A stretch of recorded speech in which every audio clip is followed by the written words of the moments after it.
Espero muito, muito que sim, gente. Vocês viram aí que eu já comecei fazendo aquela manutençãozinha no quarto para poder vir aqui para a cozinha, né? Porque como vocês viram aí na descrição do vídeo, hoje é dia de eu fazer aquela limpeza na geladeira. Então, bora começar mais um vídeo aqui pro canal, limpando essa geladeira que já faz mais de um mês, gente, que eu não faço aquela limpeza. Fazendo só aquela manutençãozinha, passando um paninho aqui, um paninho ali, né? Mas eu gosto de uma vez por mês dar um trato nela e já passou um pouquinho aí de um mês. Então ela tá bem sujinha e eu vou levar vocês lá comigo pra gente fazer essa limpeza da geladeira, tá bom? Mas já convido você que não é inscrito, se inscrever aqui no canal e vir fazer parte da família da Casinha da Lu. E você que já é inscrito, deixa aquele like que contribui aqui no crescimento do canal, tá bom? E não esquece de ativar o sininho, porque aí a cada vídeo novo vocês serão notificados.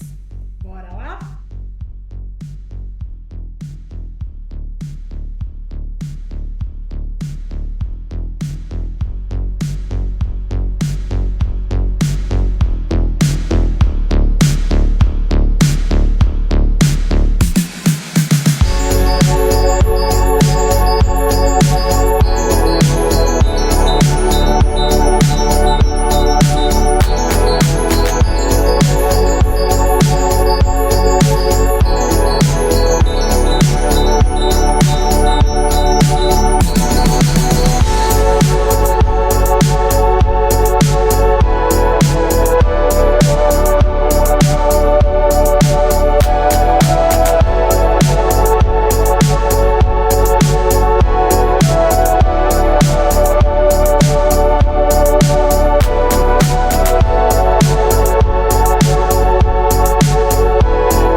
organizada. Agora é só ir ao mercado para abastecer, né, gente?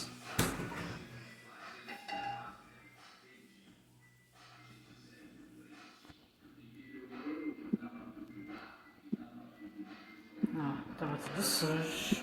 Agora tá limpinho.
Gente, esse foi o nosso vídeo de hoje.